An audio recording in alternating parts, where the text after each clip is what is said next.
Hello friends, नमस्कार friends. आज के इस वीडियो में हम लोग एक केमिकल सेक्टर की स्मॉल कैप कंपनी 4-4.5 हज़ार करोड़ का मार्केट कैप है उसके बारे में डिस्कस करने जा रहे हैं। काफ़ी समय से कंपनी जो है एक कंसोलिडेशन में चल रहा है स्टॉक।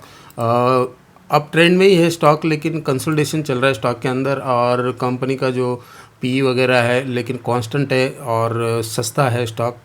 और एक जो केमिकल सेक्टर में कंपनी काम करती है, इसका स्पेशली इसके केमिकल्स वगैरह जो है मेनली दो सेगमेंट में यूज़ होते हैं। एक तो टेक्सटाइल में जो है 46% के आसपास और 54% के आसपास जो है इसके जो प्रोडक्ट यूज़ होते हैं, केमिकल्स क्लीनिंग एंड हाइजीन के अंदर यूज़ होते हैं। और वैल्यूएशन भी सस्ता है। कंपनी 33 के पी पे अभी स्टॉक ट्रेड कर रहा है। और ये अर्निंग की बार देख सकते हो आप, ब्लू बार ऊपर की तरफ ही जा रहे हैं। तो लगातार कंपनी अच्छी ही करती जा रही है। अर्निंग्स के अंदर कोई दिक्कत नहीं है। लेकिन थोड़ा सा टेक्सटाइल सेक्टर थोड़ा स्लो डाउन था, इस वजह से इस कंपनी में कुछ बड़ा नहीं हो पा रहा था। तो इसके नंबर्स जो भी क्वार्टर के आ रहे थे वो ठीक ठाक ही आ रहे थे। अच्छा खासा इसमें वॉल्यूम ग्रोथ 5 से 6% के आसपास ईयर ऑन ईयर बढ़ रहा है। तो अभी बोल रहे हैं कि बॉटम 2023 ये जो है टेक्सटाइल के लिए जो है बॉटम ईयर बन सकता है। तो उसके बाद जो है यदि टेक्सटाइल सेक्टर में तेज़ी आती है तो इन केमिकल सेक्टर की जो कंपनी है इसके प्रोडक्ट वगैरह के में भी बूम आ सकता है। और कंपनी ने अभी फ़िलहाल जो है फंड रेज किया है 3425 मिलियन का जो फंड रेज किया है कंपनी ने अपने प्रेफरेंशियल इशू के जरिए। और इसी के तहत जो है एक एफआईज है, इसने 3% के आसपास का स्टेक इसमें पहली बार उठाया है।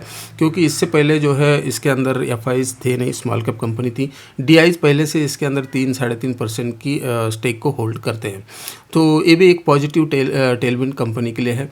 और इसका जो है कंपनी का जो फोकस है अभी ऑयल एंड गैस के ऊपर कंपनी फोकस कर रही है। इस सेक्टर के लिए प्रोडक्ट कंपनी बना करके इस सेक्टर में फोकस कर रही है ताकि कंपनी का बिजनेस एक्सपांशन हो। तो कैपेक्स भी कंपनी का कैपेक्स का भी प्लान है, अभी किया नहीं है, लेकिन इस साल के एंड तक कैपेक्स का भी प्लान कंपनी कंप्लीट हो जाएगा।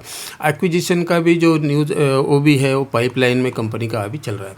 बाकी ओवरऑल कंपनी का टेक्निकली भी स्टॉक अभी अपने सपोर्ट पे अवेलेबल है। तो चलिए पहले टेक्निकल देखते हैं, फिर उसके बाद जो है पहले फंडामेंटल देखते हैं, फिर उसके बाद टेक्निकल के ऊपर चर्चा करेंगे। तो चलिए कंपनी का फंडामेंटल के ऊपर चलते हैं। तो कंपनी का नाम है फ्रेंड्स फिनोटेक्स केमिकल लिमिटेड और 375 के आसपास ट्रेड कर रहा है। 4156 करोड़ का मार्केट कैप है और मात्र 33.8 के पी पे स्मॉल कैप कंपनी है। और 38.7 का रिटर्न ऑन कैपिटल एम्प्लॉयड है, 30 का रिटर्न ऑन इक्विटी है। जहां एक साइड में केमिकल सेक्टर के स्टॉक के जो वैल्यूएशन बहुत ज़्यादा है, क्योंकि अर्निंग्स नहीं आ रही, इसलिए उनके पीस वगैरह बहुत ज़्यादा एक्सपेंशन हो चुके हैं। ऐसे में ऐसे सही वैल्यूएशन के 30 के आसपास के पी वाले स्टॉक जो है अच्छे लगते हैं, इसलिए स्टॉक मैंने आज डिस्कशन के लिए लिया है।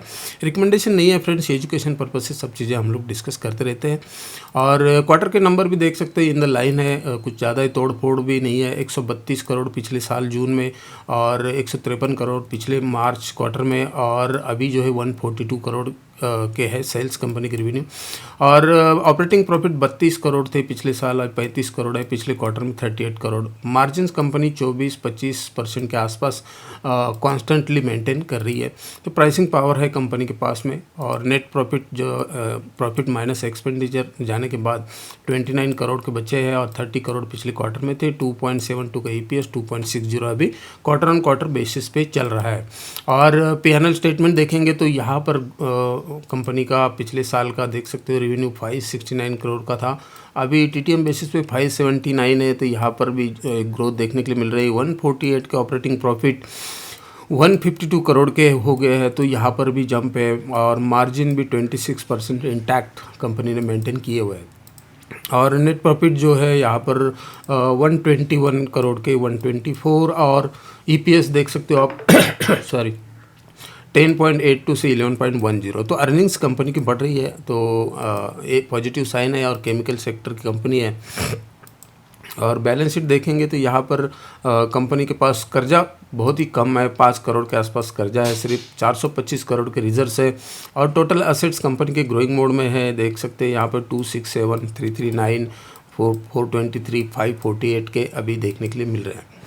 और इन्वेस्टर के चार्ट पैटर्न में आपको दिखाना चाहूँगा, यहाँ 62.88% जो है प्रमोटर के पास की होल्डिंग है। 64.46 से यहाँ पे उन्होंने QIP के जरिए जो स्टेक को बेचा है, और वो स्टेक खरीदा FIs ने, इसलिए डरने की बात नहीं। यदि प्रमोटर्स बेचता है, FIs DIs बेचते हैं और पब्लिक वहाँ पे खरीदती है, तो वहाँ पे खतरा ज़रूर होता है। लेकिन यहाँ पर FIs खरीद रहे हैं, तो इंस्टीट्यूशन खरीद रहे हैं, तो कोई डरने की बात नहीं होती है। और DIs का भी इसके अंदर 3.59 3.5% के आसपास स्टेक है, पब्लिक के पास 30.39 का। तो बैलेंस शेयर होल्डिंग पैटर्न है, और 1,26,676 नंबर ऑफ शेयर होल्डर्स भी इसमें देखने के लिए मिल रहा है। तो ये कंपनी का ओवरऑल फंडामेंटल है, अच्छा लग रहा है, अच्छी कंपनी है, तो इसके ऊपर ज़रूर नज़र रखना। और टेक्निकल भी देखेंगे कंपनी का, तो यहाँ पर एक अप ट्रेंड हायर हाइज से स्टॉक लगाता जा रहा है, ये देख सकते हो। हायर हाइज हायर लोज लगाते हुए स्टॉक ऊपर जा रहा है, और अभी यहाँ पे अपने एक इम्पोर्टेंट सपोर्ट के आसपास कंसोलिडेशन चल रहा है स्टॉक का। तो और 50 डेज़ 100 डेज़ मूविंग एवरेज के ऊपर, 200 डेज़ मूविंग एवरेज के ऊपर स्टॉक ट्रेड कर रहा है। तो इसके ऊपर आप विचार विमर्श कर सकते हैं। और यहाँ पे एक न्यूज़ भी है, एक्स डेट है कंपनी की डिविडेंड की 3 सितंबर, और ज़्यादा नहीं 0.40% का डिविडेंड कंपनी ने अनाउंस किया है इस क्वार्टर में। तो इस वीडियो में इतना ही रखते हैं फ्रेंड्स, मिलते हैं नेक्स्ट वीडियो के अंदर। थैंक यू, जय हिंद।